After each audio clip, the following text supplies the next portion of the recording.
The Radio Misfits Podcast Network.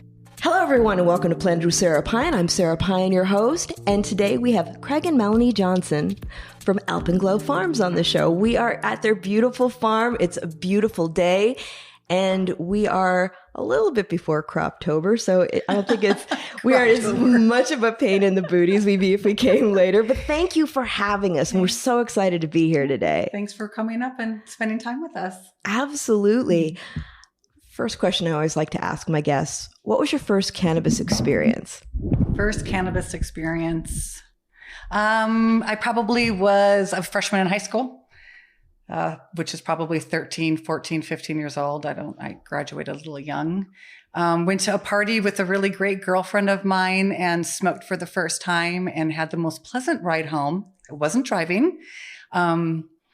But it was a beautiful, I'll never forget that, just that feeling, that experience of it. I went back to school and I told everybody because I was super excited, and I didn't get the response that I was hoping for. People were really concerned of the way my life was going. And I thought that it was 14. I was a freshman in high school. I thought it was going great. And I didn't smoke again until years later. And when I did, it was actually cannabis from Humboldt County. And so it really was, that's not an excess. There might have been a couple of times but when I actually started smoking cannabis again, it was cannabis from Humboldt County, and it was very different looking, very different smelling. It was weed. And then not much later, I met my husband, and he actually grew weed from Humboldt County. So I knew I should probably marry the lifeline because I figured I probably was in good hands for the rest of my life.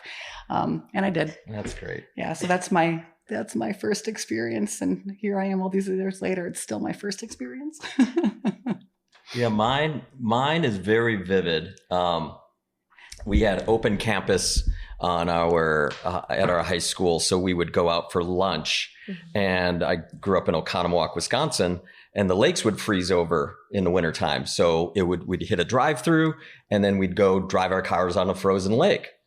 And I literally had Baking Bob Stewart driving shotgun with me, our stoner, classmate. And I'm driving across the lake, and he literally put a brass pipe in my mouth and lit it as I was driving as fast as I could across the frozen lake.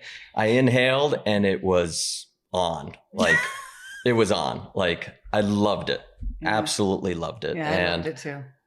And it was definitely, it was that moment when I was happy. I'm going to go one step deeper into, I grew up in a culture of Miller Lite. Yeah. And Miller High Life. It was a beer culture. Yeah. So engaging with that's a whole different type of reality versus smoking a little. And I sure embraced the smoking over the alcohol. Yeah. Well, it's funny because we're all from the Midwest. Yeah. And beer culture is huge there. But it's interesting to see how it's evolving and changing. And as we get into the era of legalization in the Midwest, how much is being embraced. And so many people in Wisconsin want to have legalization. 100%. We were just there for a family reunion, and they're ready. Yeah. The number one question, can you send me? We have Where someone. Where do I find? I need a tincture. I need a salve. I need a balm. My neighbor has cancer, whatever, all the way through the gamut. Yeah. It's, when I think about being in school and college, you could go to jail for resin in your pipe in Michigan back in the day. I got a ticket for having resin in a pipe in my car.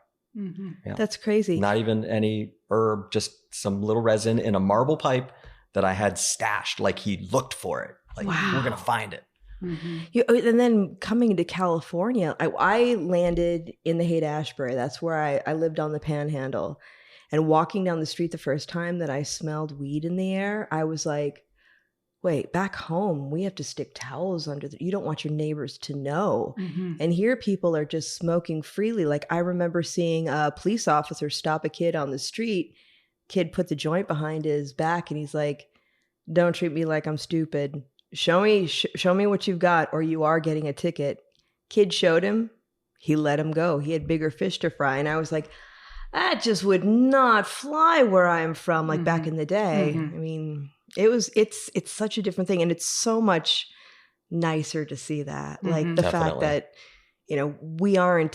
people are able to enjoy these options without having to go to jail. Although, I mean, for our listeners out there, you should know that even though we have legalization in many states, we still have a lot of political prisoners in jail for doing what we get to do every day.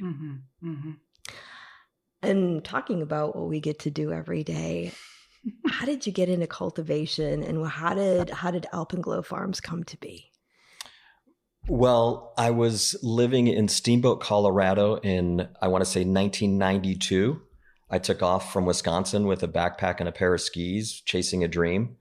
And the first person to train me on the ski lift, on Storm Peak Lift, was my buddy Dwayne. And he became my buddy. But he grew up in this place called Piercy, which is literally right here on the Humboldt-Piercy-Mendo line. And he told me all these stories about Humboldt County. I never knew anything about it up until that moment. And he had two friends come to visit him for his birthday that summer. And one was Eric Martin of Hogwash Farms. So I met Eric back in 92. And he said, after your season's done, come on out and check us out in the springtime. So we bought an All Aboard America train ticket and we came to Humboldt County for 2 weeks.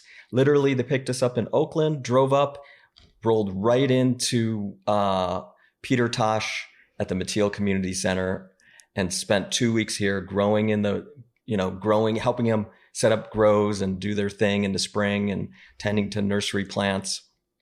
And had my first camp experience that very first day in China Creek. Wow. Blue Slide helicopter. They were refueling at the front of China Creek. I had this huge fast forward of Humboldt all in these 2 weeks, and I was hooked. Not so much about growing the herb, but about the lifestyle and that you could live in the hills off the grid and drink from the creeks and the springs and grow your own food.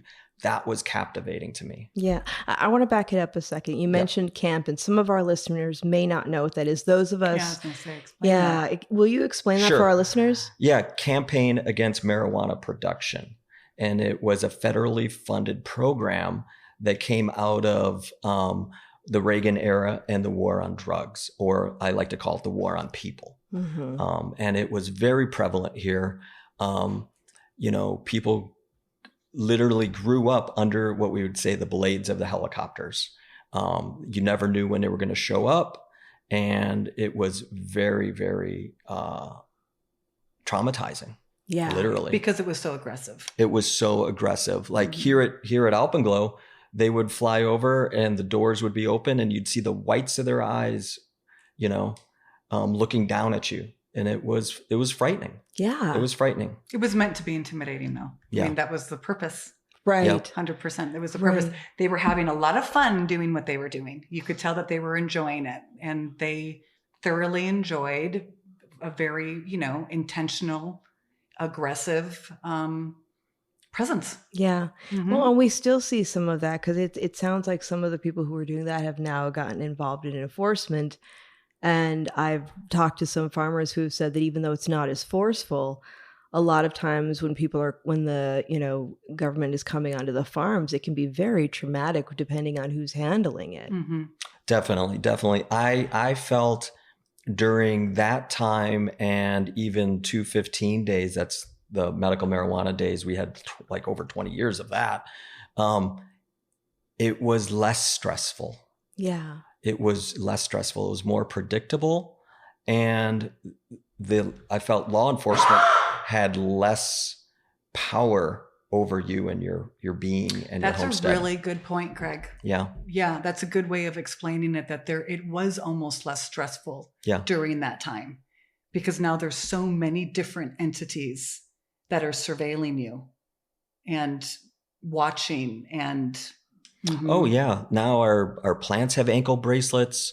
We're surveyed from satellites through cyber, our computers, and logging in, and no knock inspections from multiple agencies. And the ankle bracelets he's referring to are the metric tags that are on every single plant, which are not environmentally friendly. Right. Oh no. But getting back to the homestead, it was 2000. Well, you came and went a few times, and then we met in Milwaukee. Yeah. And then we came out back in 2000. In 99, I took kind of what we would call a Humboldt sabbatical.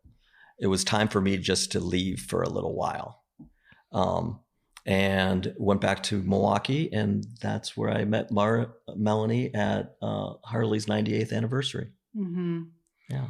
Yep. And then we moved out here in 2001, I think that it was, and bought this beautiful piece of property. It did not look anything like it does now. I'm sure. It takes 25 years of, love and patience to get it to this point.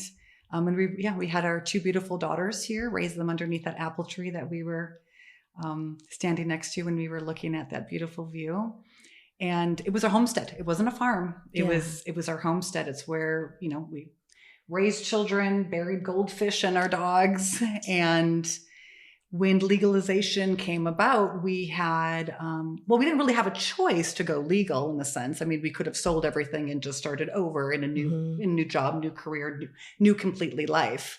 But it was, if you didn't comply, Yeah, we had one of those satellite enforcement letters where they said, we see your greenhouse, $10,000 a day, or so we came into, started coming into compliance, as we would say. Right. And that's when I say then it became a farm, because I think that for a lot of, maybe some people listening, they might have an idea that cannabis farms are commercial cannabis farms. And something that's very different about our farm, our homestead, and a lot of the craft cannabis is that these are people's homes, right, where they are also working.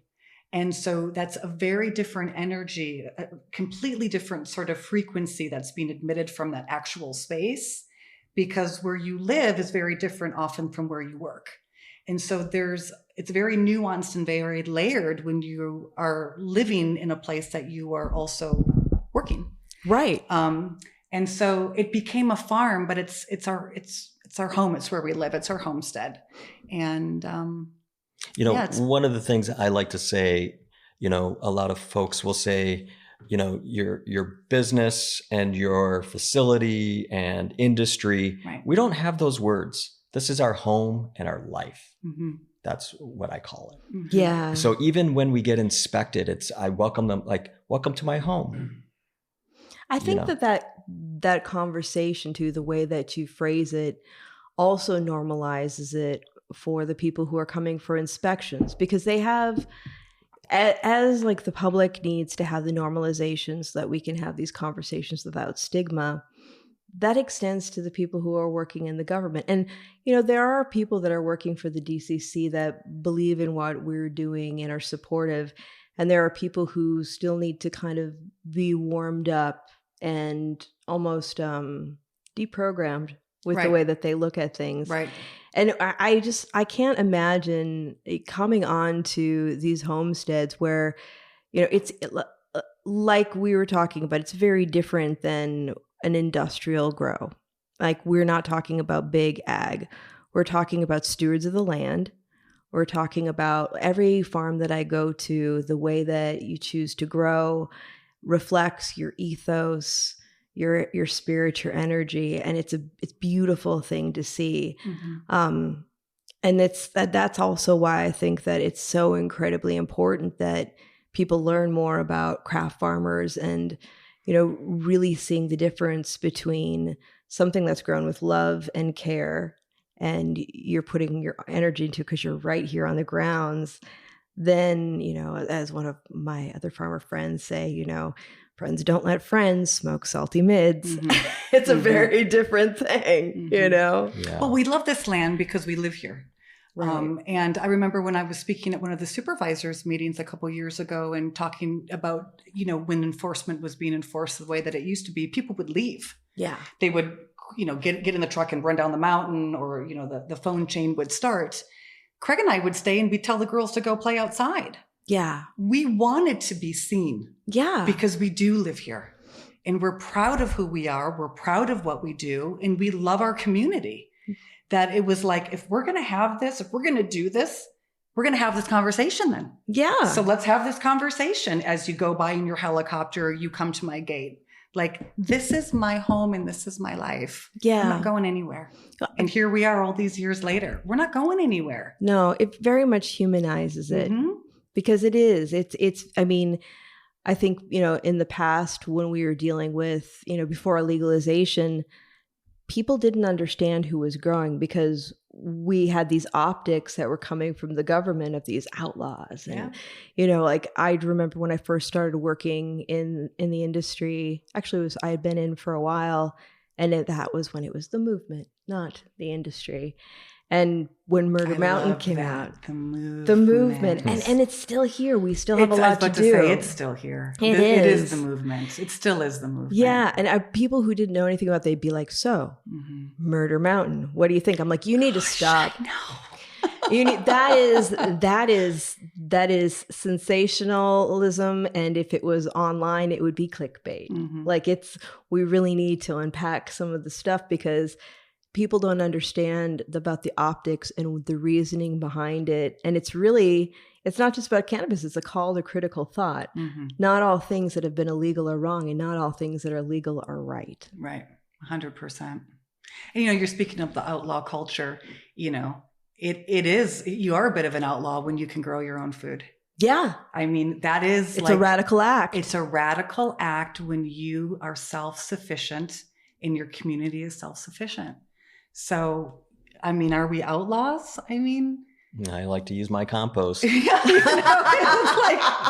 I guess if it means, we like to use our compost. I mean, it's a revolutionary act. It really is, being self-sufficient, growing your own food and growing medicine for yourself and for your community.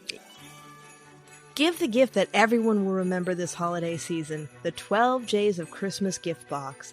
This limited edition collection features 12 premium pre-rolls from 12 sun-grown farms in Humboldt, Mendocino, and Trinity counties. It's the ultimate gift for craft cannabis lovers and a way to support small farmers in the Emerald Triangle. Hurry, quantities are limited. Reserve yours now at emeraldtrianglecraft.com. Yes. And that actually, I used to have a consulting company that would call me once a year to do a meeting about different things with cannabis. And they would always have a client that would be listening in, and I never knew who they were. And once it was a pharmaceutical company apparently, and they're like, what would and this was in the 215 days. So these weren't consumers, these were patients. And they said, what would your consumers think of a cannabis product that was produced by a pharmaceutical company? And I told them, I said, well, there are some people who still are indoctrinated into if it comes from a large company, there's consistency, there's control and all of that. I said, but the thing you must understand is that most people who choose cannabis as medicine are doing it because it's a radical act. It's about being in control of your own health. It's about saying no to pharmaceuticals that have side effects that you have to take another pharmaceutical for. Or they've tried all of those other routes. Yes. Right? That's where they did everything that they were supposed to do. And it didn't work. No. And so now they're going to go, well, I've always heard that this is a possibility. And usually they try it once or twice and they realize, wow, this really works. I'm feeling really, really good in a lot of different ways. It's not just physical. It's also emotional. It's also intellectual. Do I dare say spiritual? Yeah. Right? Absolutely. So, I mean, they do try those other routes, and there's a reason why, I think. Yeah. Well, and when you look at it, there's, it's that aha moment is a beautiful thing to see. And it's also interesting when somebody's been struggling with it for a while, because there's also, I've seen, it's the aha moment, the happiness, but then there's also the frustration and grief that so much time has been lost before they found a solution. That gives me the chills. completely understand that. And I think anyone that's gone through a healing challenge or opportunity has to go through that grieving process. Yeah. But also trusting that the medicine will find you. This plant will find you if you're supposed to have it. Yep. Right. And I think it's really important that people like us, people like you, continue to do this work, because this is the movement, right? There's times where it's really loud, but it's kind of quiet and it's persistent and it's steady. It is. Right. And we won't see how it's going to unfold in our lifetime, but I like the direction it's going. I have a lot of hope. Yeah. I do too. Well, and I feel like we're now getting back to having that conversation around healing and wellness, because when we got into legalization, it was verboten. It was like, you can't talk about it. It's not medicine anymore. We're not doing that. Large companies didn't want to have those conversations. And it's not about people at the retail level acting like healthcare providers. It's about being navigators to empower people to figure out their solutions and to give them the information to be able to have those conversations with their physicians. So their physicians, every physician I've talked to who is comfortable having those conversations with their patients are like, it's important that we do. Right. Because we learn so we can help more people. Right. Because there's no formal education in medical school yet. Right. And I think there's a pretty famous quote out there that says, let food be thy medicine. Right? Absolutely. So, I mean, there's space for what people believe is medicine. Yeah. And as autonomous beings, we should be able to choose what that is for us. It's a very personal decision. It is. It is. And when you look at, I mean, backing up to just cannabis cultivation, I always tell people, I'm like, there's a lot of choices around cannabis flower. But think about, would you prefer to have a mealy tomato or something that came in your farm box? Like, do you know the difference?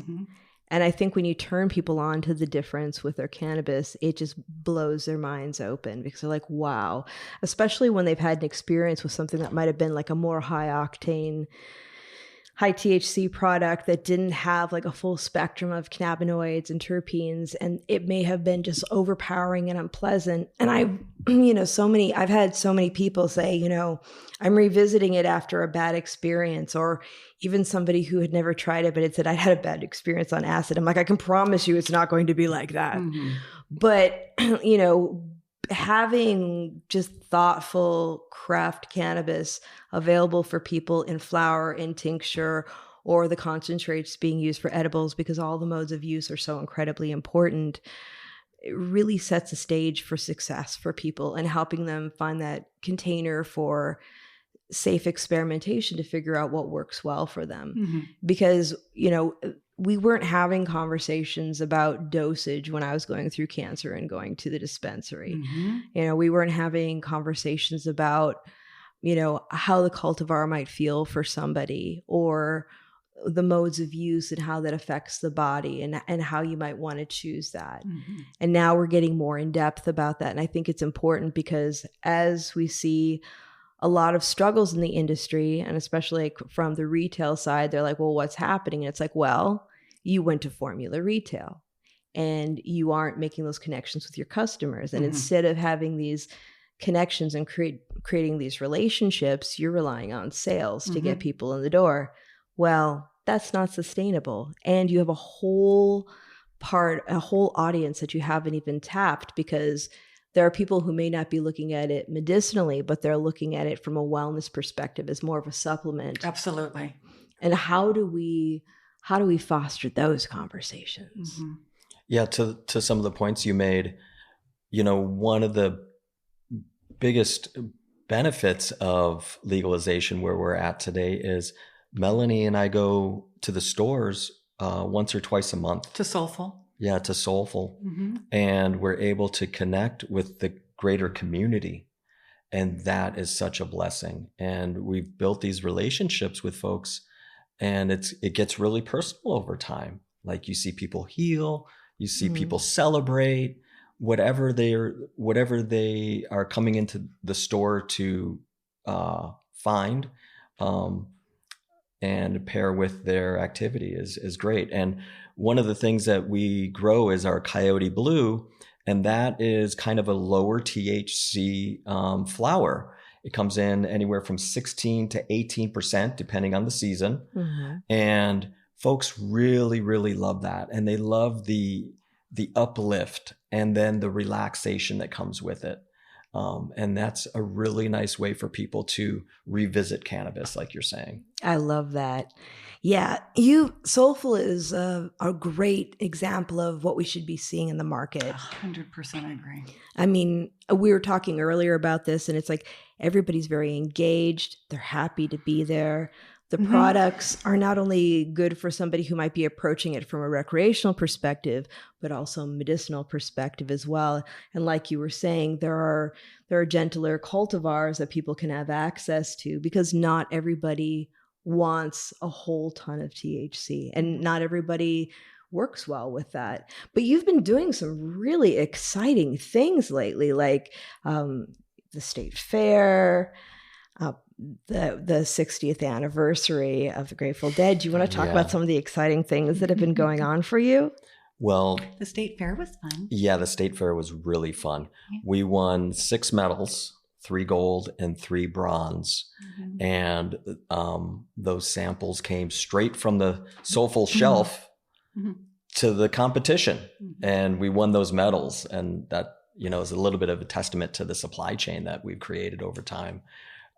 And also that it was lab tested. So this wasn't necessarily a subjective award, because that's always, life is subjective. Totally. It was just, this is the lab test, and this is the level of, what it was that we scored highest in. And so. Yeah, we entered 2 cultivars that produced over 4% terpenes.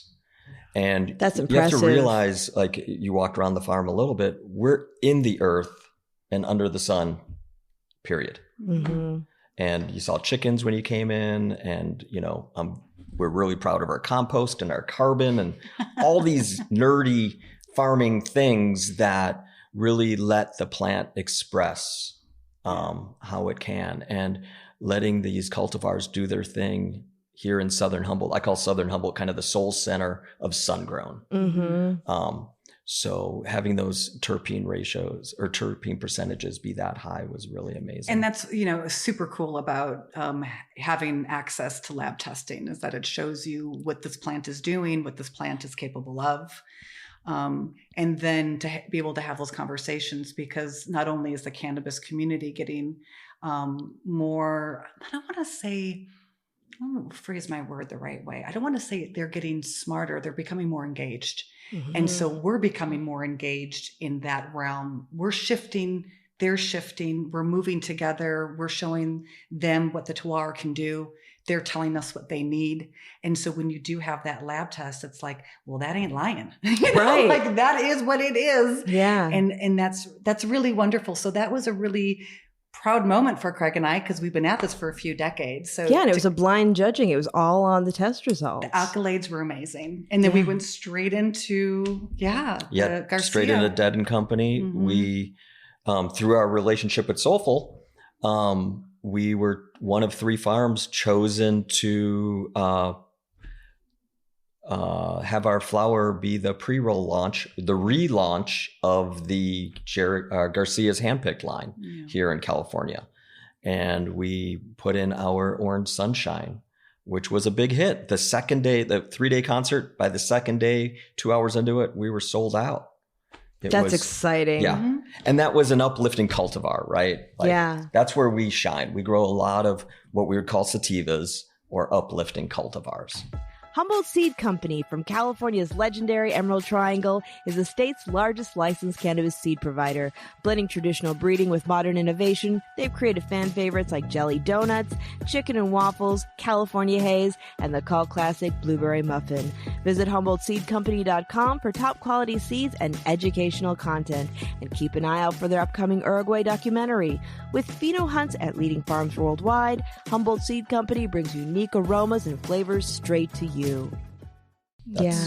Well, and how cool is it to have, there's always weed at concerts, but to have an area where you could actually consume and purchase without looking over your shoulder. What a huge step for normalization. And I know so much work went into that. Yeah, a lot of work went into that. It was like a VIP lounge for free. Mm-hmm. Like it was underneath the trees. It had its own bathrooms. It had like couches and Adirondack chairs, and it was amazing. It was amazing. The vibes were high. Yeah. And it's just anyone that has, been in the alcohol culture and then been in the cannabis culture, the energy is just so different. It's just so different. And there's no judgment on either. But what a beautiful space, beautiful energy coming from the people that are in that, what's it called? Grasslands? Grasslands. In the grasslands. It was just, I can see why universities and sociology departments are really studying the culture around what is happening right now in this moment when it comes to cannabis and social use and all of the other things that university people do. Yeah. Because you could write a lot of papers and do a lot of research, and just being there for those 2 days, you're like, wow, there's that. And then there's this. It's cool. It is cool. It's really cool. It's really cool. I'd add one more thing, and that was we had a pleasant surprise of Trixie Garcia coming by, Jerry's daughter. And it was Saturday morning. She came through and we were able to connect, and she was happy to learn that, for the listeners, we're Pure certified, which means we're Dragonfly Earth Medicine certified. So we have multiple closed loops, and, beyond organic certification is what it is. So she was happy to learn that because she knows some of the founders of that organization. Or movement. I call it movement. And one of the things she shared was the first time the Garcia line came through California, they went towards inns, as she called it, or indoor weed. And now it's, sun grown from craft farms.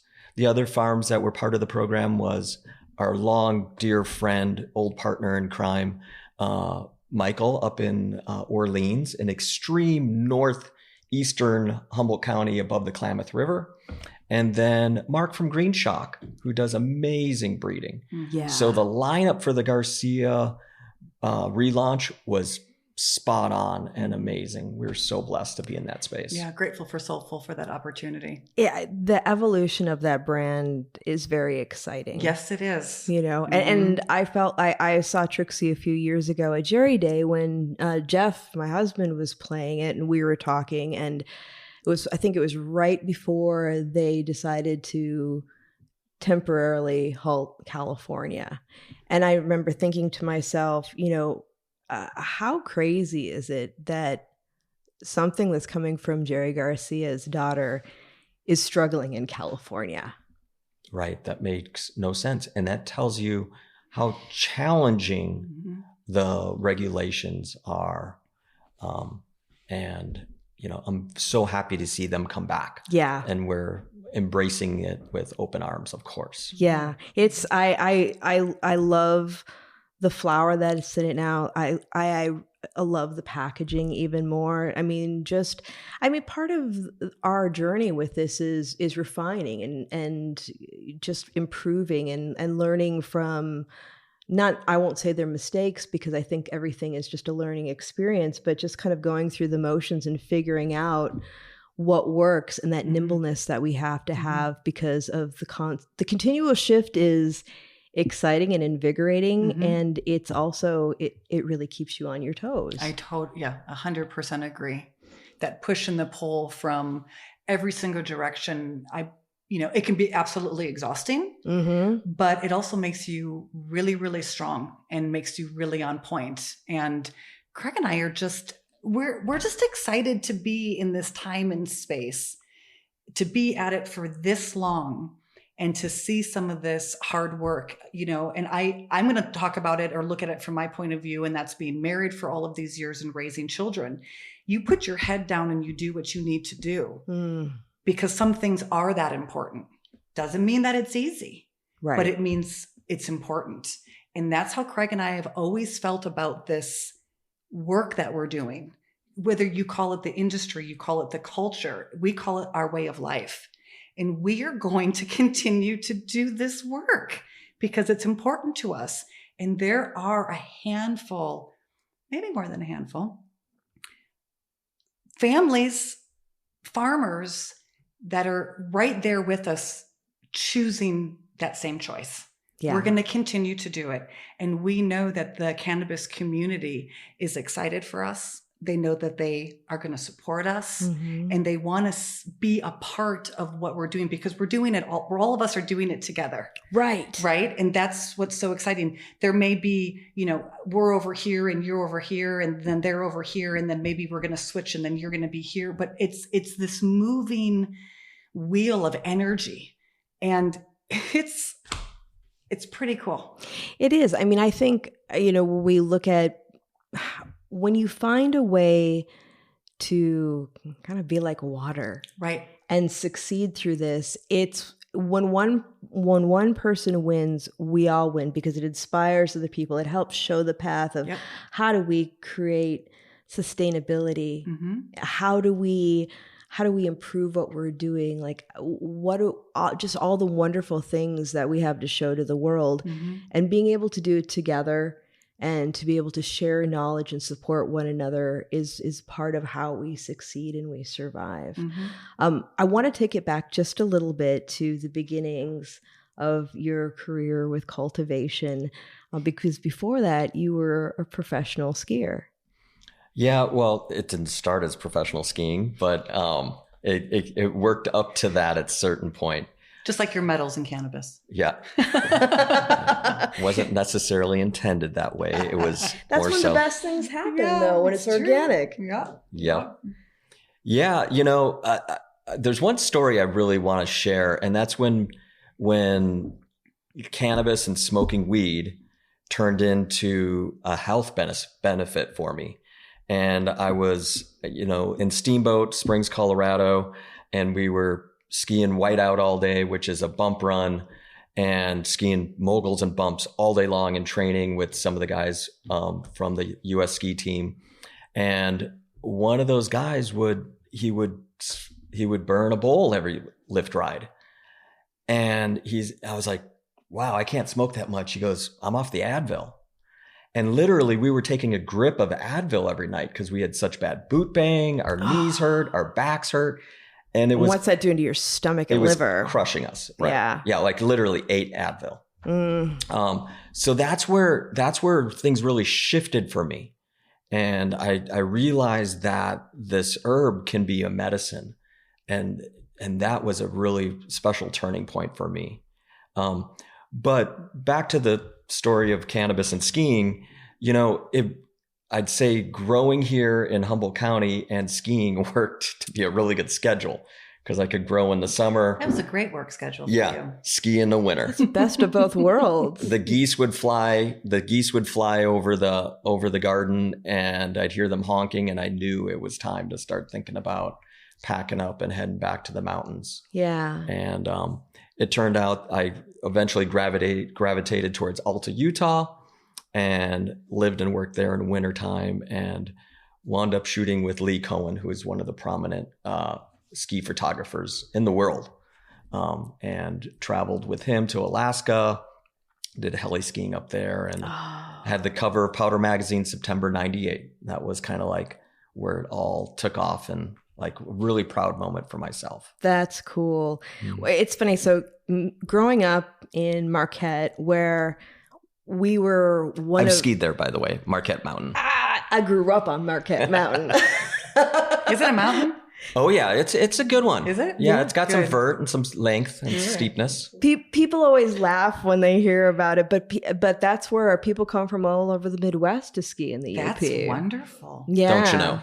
Oh yeah, you don't betcha. You know there, hey. Yeah.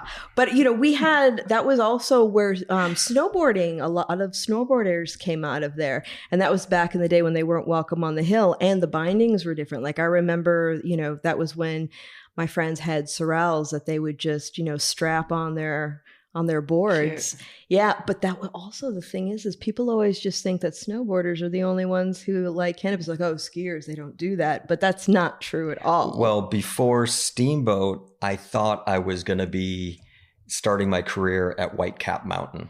Oh, okay. So I went to Whitecap for 2 weeks and hung out with this rat pack of snowboarders that were competing. This guy, Ron Bartel, and some other folks. And yeah, it was kind of the really beginning of snowboarding and really starting to take off back then.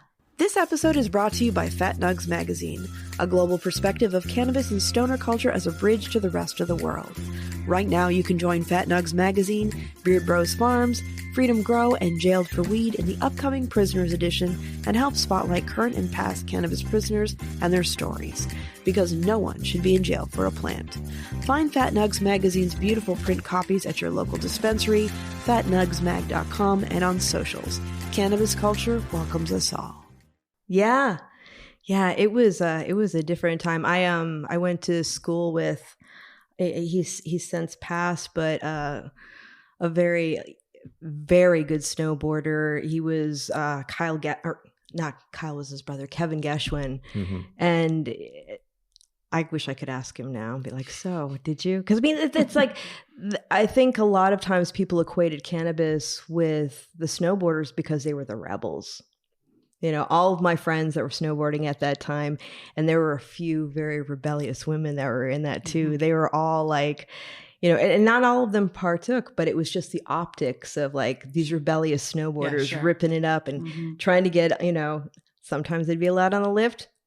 Sometimes they weren't, you know, but skiing and cannabis has had an intersection as well. Oh, most definitely. Most definitely.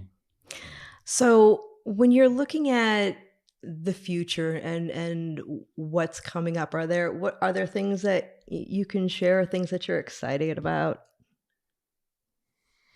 Oh, well, what are you excited and hopeful about? Well, I mean, just speaking within like the next couple of weeks, just the beautiful harvest that's coming in, right? I try not to look too far ahead because it's a big world out there. That's true. You know, that's true. And talking about fluidity and anything can happen. Yep, and only good things, of right? course. Exactly. And so, but I'm really excited about just having another incredible harvest that's going to be coming in. And getting some of those, you know, super cool cultivars to Soulful. And yeah, I think I'll leave it there for my immediate, like what I'm excited about. Yeah, I agree with you, Melanie. And, you know, some of the breeding we do, it's kind of like a wrapped present and you're waiting to see what it's going to be like. Yeah. So some of the breeding work we've done over the years, it's coming to the pinnacle of it. And we're really excited to see a couple of the cultivars we've been steering the lines on. And so we're going to see those. And like Melanie said, not only the harvest, but getting it onto the shelf at Soulful and seeing the consumers and community, the greater community, react to it when we bring it in. Mm-hmm. You know, we'll start showing up with a little bit of the fresh cut flowers so they can smell the roses, so to speak, and get some of that excitement going. Which it's important to note, some of the community doesn't even know what cannabis plants look like. So someone thought it was milk thistle. Milk thistle. Yeah. Wow. So we'll bring it in and it's just it's so important to remember that when anybody at any sort of area of their lives, not everyone is an expert. We're not experts. There are no experts. That's it. And so you bring this in. I was going to say you're only an expert when you're 100 miles from home. Mm-hmm. Well, true. You know what? There is a little bit of truth to that. Right. But it's like, it's so wonderful, you know, to have the Soulful community because they're very excited about not only the Soulful space, but also the fact that we can do all of this, you know, farmer, whatever, hangout time, I like to call it. And you bring in a cultivar, you bring in, you know, a plant and they're like, well, what is that? And you're like, that's actually a cannabis plant. Yeah. And that actually is what you're going to be purchasing right now. And they're like, I've never seen that. And so that's That's a neat part of this time of year, is bringing some of these things from our homestead into these spaces and sharing it with the community and seeing them be really excited about what's happening, and makes us continue to be excited because we know how much work is in front of us. Yeah. We're grateful for the work. We're from the Midwest, so we have a very good work ethic, as you know. I do. We're different sort of work ethic, us Midwesterners. So I just love the work, but I also love being able to share it with people that appreciate it. And once again, pushing me and Craig and the homestead here to be the best of the best. Yeah. And, are you doing this cultivar this year? What do you think about this? Or they're always asking Craig, so I, pop these seeds. What should I, and it's this beautiful collaboration of energy that's exchanged when you go into these spaces and you share what you're doing with the community. One thing that's new for us over the past year, we're available on more areas of the store, other shelves. So we're not only available in the pre-roll section, but on the flower section, but now vape cartridges, whether it's through Nasha extracts or through Soulful. And one day we hope to have some tincture as well at some point, and maybe even a drink. Like all these different modalities that people can engage the product and in turn engage our farm, right? So that's really, really exciting. Yeah, being accessible has been extremely invigorating for us. Oh, yeah. People are really excited, and you forget because, when you guys came, it's just like, oh, the view and this and that. And it's like, you're right. That's not everyone's reality, right? But you're so in it that you're just like, oh yeah, I'll bring you some eggs, or I'll bring you some strawberry jam. And it's like, you're not in that. It's like, this is neat. And we've done a few. This is important. It's very important. Yeah. We've done a couple tours. Every year we do a few tours. This year we did a few more than last, and that's always building. And the excitement of people, whether we've met them at Soulful or somewhere along the way, for them to come and engage the land and also understand where their product has come from, their flower or whatever. And that's really, really exciting because like we started off, this doesn't look like you think it's going to look. Right. No, it doesn't, because people see the dried buds in the jar. Right. Or sometimes they don't even see that because there's a label over it and it's a dark jar. And that's already an instant, they have an image in their head of where it came from. Yeah. Well, and I remember working in a dispensary and we'd be out of somebody's favorite flower. And, cannabis is a very personal, emotional thing. A lot of people don't think about that until you're dealing with lots of people during the day who are mad that their favorite that gives them relief or gives them that feeling that they're going after is gone. I have my favorite. Same. And then explaining to them it's not a factory.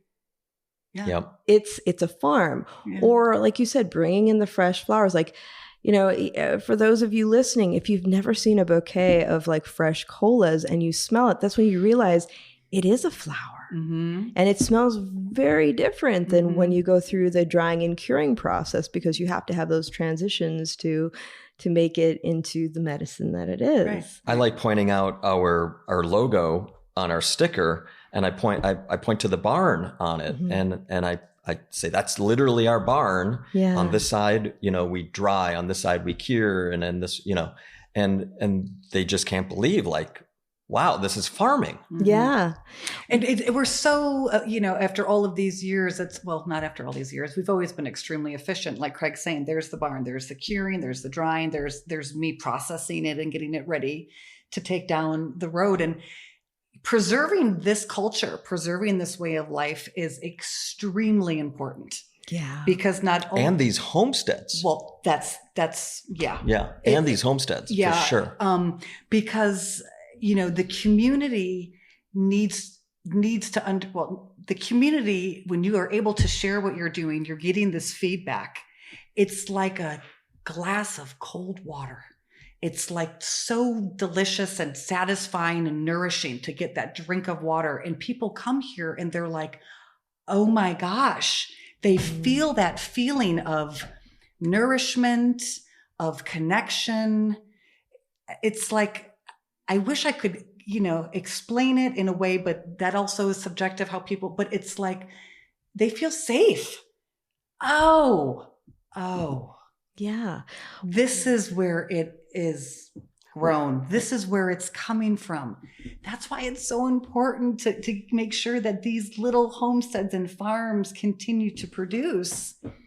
Yeah, it's the most amazing nourishment and medicine. Right. And seeing all of the fruits and vegetables being grown alongside and your regenerative farming methods. Well, and we sneak in, they come for the cannabis and we sneak in the farming practices. I love that. Yeah. I love that.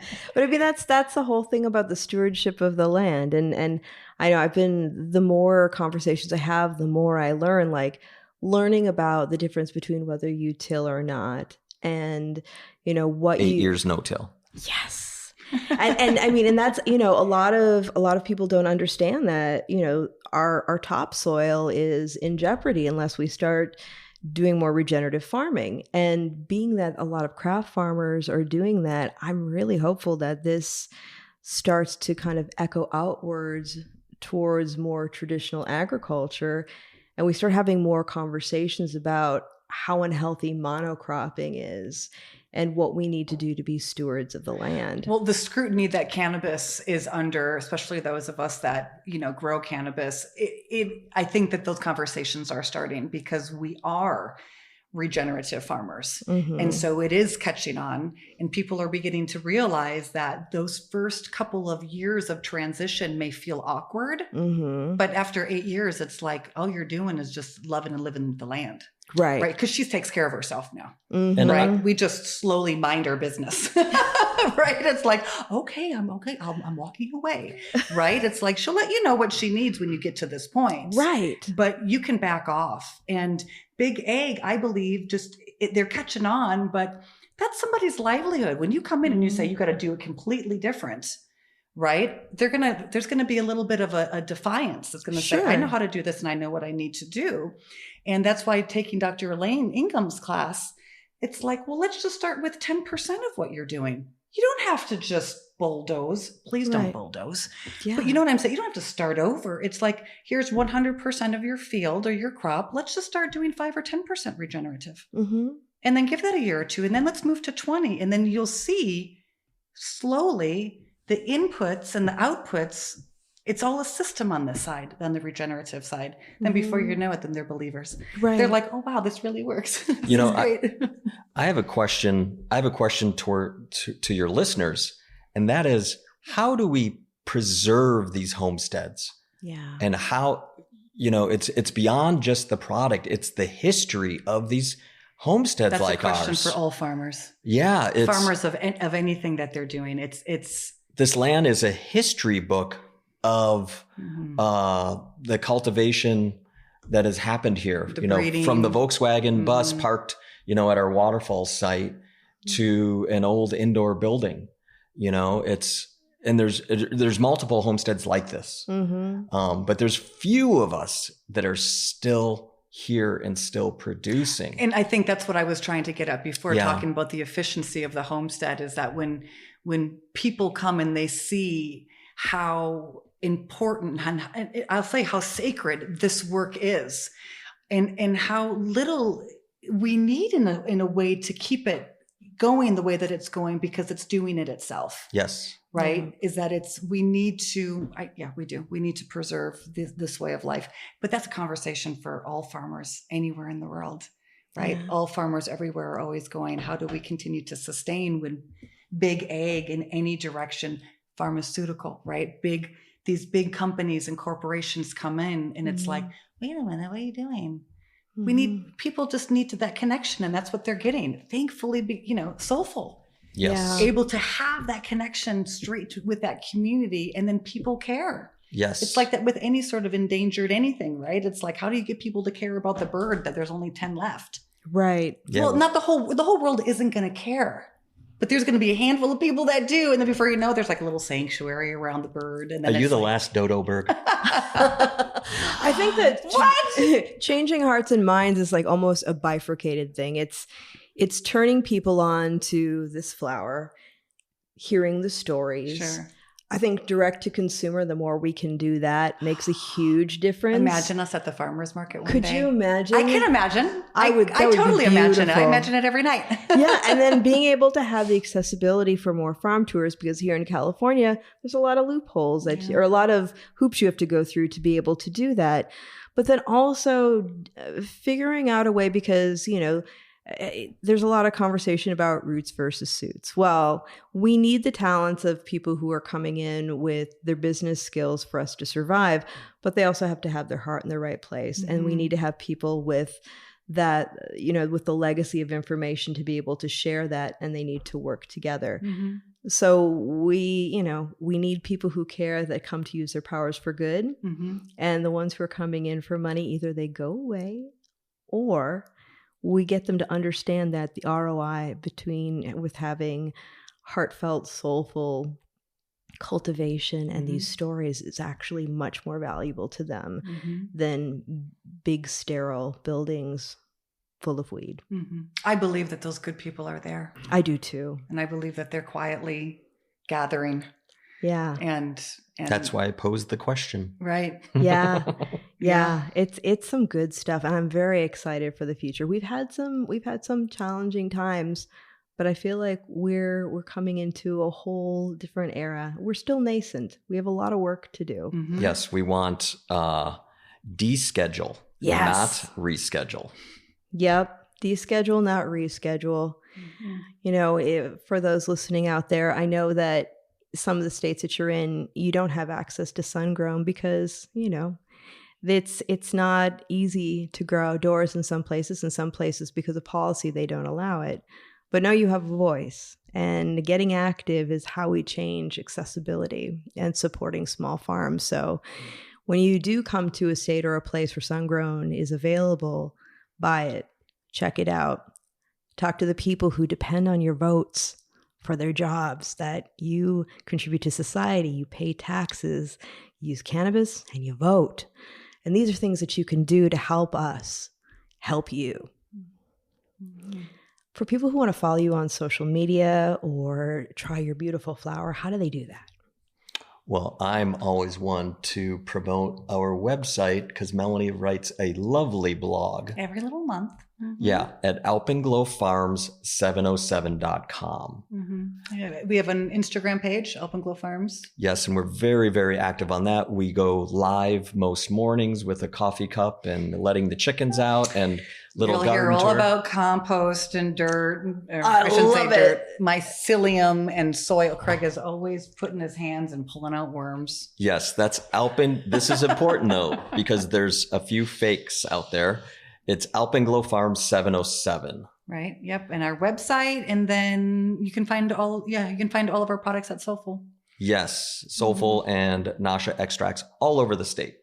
I love it. Oh, and usually I end with that, but I forgot to ask you one last question. You were telling me about the story of the name of the farm, if you tell our listeners. Oh, Alpenglow Farms. Yeah, Alpenglow means magic light. It's the pre-sunset, pre-sunrise of the sunlight washing the mountainsides. So we are washed with the morning light, and we're growing in what we would call the magic light. That's awesome. And then what about the sunset? Well, the sunset is, yes. Yeah. The sunset goes down in the west, and we look at an east mountain here. You get the best of both worlds. It's kind of neat. Yeah. That's awesome. Yeah, we love waking up to the sunrise. Oh, yeah.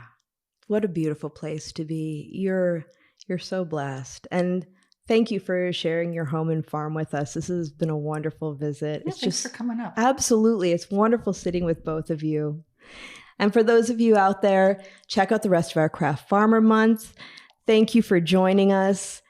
Stay curious, stay engaged. It's a crazy world out there. Be good to one another. Until next time.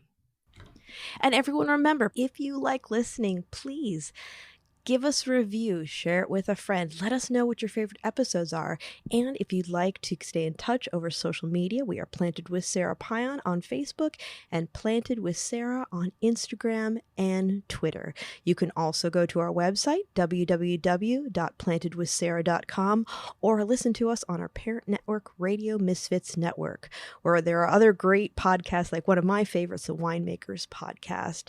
So check it out. You can listen to Planted wherever you listen to your favorite podcast, whether that's Pandora, Spotify, Amazon, Google, Apple, Stitcher. Tune in. We are there. So join us. And until next time, stay curious, stay safe, and remember, it's a wild world out there. Be good to one another. Until next time, take care.